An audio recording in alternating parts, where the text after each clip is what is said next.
আপুনি পইচা দিলে দিওঁ বুলি কওক, নিদিয়ে যদি নিদিওঁ বুলি কওক। পূৰ্ণতা বাইদেউক নিজ চক্ষু যেন লাগ পালি তেখেতে পইচা দিয়ে নেদায় সেইটো প্ৰমাণ চাব লাগিছে। আপুনি নিজে কৈছিল পইচা দিম বুলি, যদি দিয়ে পইচাটো মোকলাই যাক, যদি নেদায় আজি নেদাম বুলি কওক। আপোনাৰ হৈ ঘৰে ঘৰে গৈ ভোট ভিক্ষা কৰিছিলোঁ, কিমান যে কষ্ট কৰিছিলোঁ। আপুনি আমাৰ মন্দিৰৰ অনুদানখিনিকে দিম বুলি কৈ নিদিলে। এই বয়সতো এতিয়া আপোনাৰ হয় ভোট খুলি লৈছোঁ অঞ্চলাই বুজি পাইছি না? এতিয়া সেই মানুহ সেই ৰাইজ আজি প্ৰবন্ধিত কৰিলে নাতি ফটাৱানি। এইদৰে হাজোৰ গড়পত সদেগুচি গাঁৱৰ ৰাইজে গুৱাহাটীৰ সাংসদ কুইনজাৰ বিৰুদ্ধে উজাৰিলে তীব্ৰ ক্ষোভ অসন্তুষ্টি। যিটো সময়ত দেশৰ প্ৰধানমন্ত্ৰী, ৰাজ্যৰ মুখ্যমন্ত্ৰীগৰাকী মন্দিৰ, নামঘৰ, সত্ৰ উন্নতিকৰণত গুৰুত্ব প্ৰদান কৰিছে, তেনে সময়ত গুৱাহাটীৰ সাংসদ কুইনজাৰ বিৰুদ্ধে ঠগ প্ৰবঞ্চনাৰ গুৰুতৰ অভিযোগ উত্থাপন কৰিলে গাঁৱৰ ৰাইজে। গড়পত সদেগুচি সাৰ্বজনীন জগতযাত্ৰী পূজা মন্দিৰৰ উন্নয়ন আৰু নিৰ্মাণৰ বাবে সাংসদ কুইনজাই নিজেই ঘোষণা কৰিছিল 10 লাখ টকাৰ অনুদান। এই যে দিম বুলি কৈ গ'ল আৰু গ'ল। আজিলৈকে খবৰ নাই সাংসদ কুইনজাৰ। নিজৰ গাঁঠিৰ দন ভাঙি গঞা ৰাইজে 5 দিনকৈ গ'ল কুইনজাৰ ঘৰত থাকিও নাই বুলি কৈ গঞা ৰাইজক উভতিয়াই পঠালে সাংসদ কুইনজাৰ চেলা চামুণ্ডাই। নিজেই চৰকাৰ, আমি নিজেই বিজেপি হৈ পেলাই আজি আমাৰ গড়পত গাঁৱত 2022 বৰ্ষত কুইনজা বাইদেউ আহি আমাৰ ইয়াতে 10 লাখ টকা ঘোষণা কৰিছিল। ভাবিছিলোঁ আমি যে 10 লাখ টকা পালে আমি মন্দিৰটো উলিয়াব পাৰিম, বৰ ভাল লাগিব আৰু তেখেতৰো সুনাম থাকিব আৰু আমাৰো পাৰ্টিৰ এটা সুনাম গঢ়ি উঠিব। তেখেতে আজিলৈকে তেখেতৰ কোনো সুসূত্ৰ পোৱা নাই, টকা পইচা দিব বুলি কোনো এটা মুখেৰে ওলোৱা নাই। ইয়াত মুখেৰে কৈ গৈছিল, কিন্তু এতিয়া লিখিও দিছিল, কিন্তু দিম বুলি এতিয়ালৈকে তেখেতে একো কোৱা নাই আৰু আজিলৈকে খবৰ লোৱা নাই যে গড়পত গাঁৱৰ জগতধাত্ৰী পূজা মন্দিৰটোৰ বিলৈটো কি হ'ল, কেনেকুৱা অৱস্থা হ'ল, তেখেতে চাব অহা নাই। বিজেপি চৰকাৰে হিন্দু মন্দিৰৰ কথা কিন্তু বিজেপি চৰকাৰে আমাৰ হিন্দু মন্দিৰৰ কথা কয়, আমি নিজে হিন্দু, গতিকে হিন্দু মন্দিৰৰ কথা কৈ পেলাই আমাৰ হিন্দু হৈ পেলাই কুইনজা বাইদেউ আচলতে আমাক এনেকৈ ঠগাব নালাগিছিল। আমি ইয়াত ঠগোৱা বুলি ধৰি ল'ব লাগিব, যিহেতু ইমান দিন হৈ গ'ল। ইমান দিনৰ পিছতো আজিলৈকে একো কোনো ধৰণৰ তেখেতৰ ভাল মন্তব্য শুনা নাই যে পইচাটোত আমি 10 লাখ টকাৰ অনুদানটো আগবঢ়াম বুলিও কোৱা নাই। আমি তেখেতক ঠগালে আৰু আমি বহুতবাৰ তেখেতক অনুনয় বিনয় কৰিছোঁ, ৰিটাৰ্ণ দিছোঁ, লিখিত আবেদন কৰিছোঁ, গেটত যাই ৰখি থাকোঁ, লগ ধৰিবলৈ, কেতিয়াবা থাকিলেও নাই বুলি কয়, আমি ফিৰি আহোঁ। গতিকে বাইদেউক এতিয়াও কাটৰ অনুৰোধ কৰিছোঁ, তেখেতে এই মন্দিৰটোৰ পইচাখিনি এই 10 লাখ টকাটো আগবঢ়াই আমাক যেন উপকৃত কৰে, মন্দিৰটো যাতে ভালকৈ উলিয়াব পাৰে।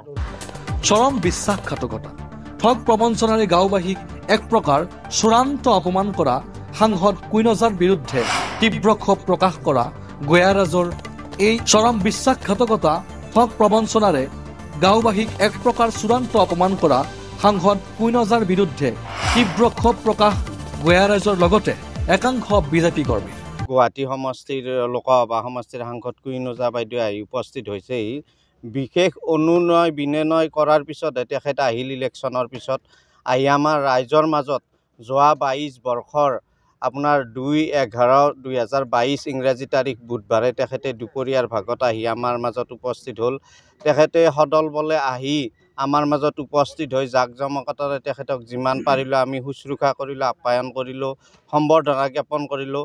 তেখেতেও আমাৰ প্ৰতি দৃষ্টি ৰক্ষা কৰি তেখেতে আমাৰ ফালে চাই তেখেতে 10 লাখ টকা এটা চৰকাৰী অনুদান তেখেতৰ ফালৰ পৰা, সাংসদ গোষ্ঠীৰ ফালৰ পৰা ঘোষণা কৰিছিল যদিও আজি পৰ্যন্ত 2024 চন পালে তেখেতৰ কাৰ্যকাল শেষেই হ'ল। গতিকে সেই হোৱা স্বত্তেও তেখেতৰ পুঁজি আজিলৈকে নাপালোঁ। আমাৰ হাতত সেই প্ৰমাণ তেখেতে লিখিত প্ৰমাণ তেখেতে য'ত চহী কৰি দিছিলে, তেখেতৰ স্বাক্ষৰ সম্বলিত প্ৰমাণ আমাৰ হাতত আছে। গতিকে আমি পইচাটো আজিলৈকে কোনো সুসূত্ৰই নোলাল। মানে ঠগেন দিলি কোনে ঠগালে? কুইনজা বাইদেউ একে নিজে আহি দিম বুলি কৈ গৈছে, কিন্তু আজিকালি একো খবৰ নাই, গেলিও লাগ নাপাম, থাকিলেও নাথা বুলি ক'ব। 1 নম্বৰ বিজেপিক ভাল পাওঁ, বিজেপিৰ বিৰুদ্ধে মই আচৰণ কৰিলে মই সিহঁতক খুব বেয়া পাম। আৰু কুইনজা মোক নিজে জনাই একে জগতধাত্ৰী পূজাক আছিল, আহি পেলাই নিজে কাষত বহিলে কথা সুধি আছে কি হ'ল পিছত আপোনালোক ঠগালে যে ঠকালে মানে ঠকালে এতিয়া একবার তেখেতক হক ধরতে পারলি দেঙে নেতাই 1 লাখ সুদি চালু হয় যে কেমন লাগিল আমি নিজেই বিজেপি নিজেই হিন্দু আৰু মুখ্যমন্ত্রী ফুলজারি মারিয়ে চাই হিন্দু মন্দির মসজিদ সব মানে উন্নতিকরণ করবো উন্নতি কি হল বেউন্নতি হল কি কৈছিল কুইন বাজার কি কৈছিল কি ধৈর্য মন্দির তো পুজো করে দিম বুলি কৈছিল 10 লাখ টাকা দিম বুলি কিমান বুলি 10 লাখ টকা দিম 10 লাখ টাকা দিম বুলি দিলে নে নাই ক'ত দিলে গেলেও লাগ নাপাম থাকিলেও নাই বুলি কবই প্ৰাৰ্থী হিচাপে নহয় বিজেপি দলৰ পাৰ্টি হিচাপেহে কুইন ওজা সাংসদ হোৱা বুলি অভিযোগ সাংসদ কুইন ওজাৰ বিৰুদ্ধে এগৰাকী অযোগ্য ব্যক্তিক সাংসদ হিচাপে লাভ কৰা বুলি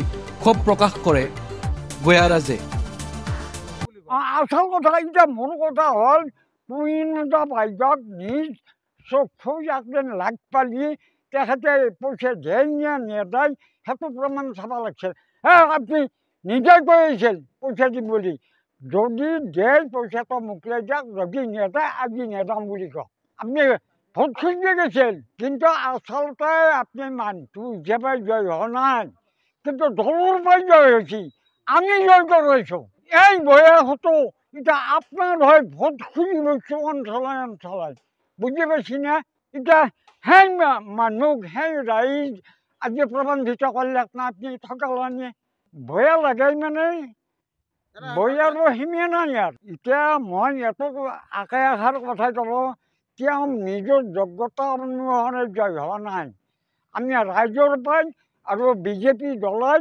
বহু ত্যাগ কৰিছোঁ বহু যত্ন কৰিছোঁ পৰিশ্ৰম কৰিছোঁ পঢ়াই শুনি এতিয়া এম পি হ'ব পাইছোঁ মোৰ নাম শ্ৰী বশিষ্ঠ ডেকা বাৰাহাটী পঞ্চায়তৰ 1 নম্বৰ কৰ্মী মই সাংসদগৰাকীৰ এনে নিম্ন মানসিকতা একেমুখে ধিক্কাৰ দিয়াৰ লগতে অতি শীঘ্ৰে গহনা কৰা অনুদান মুকলি কৰি দিবলৈ দাবী উত্থাপন কৰে হাজোৰ পৰা প্ৰাঞ্জল কলিতাৰ ৰিপৰ্ট DA 365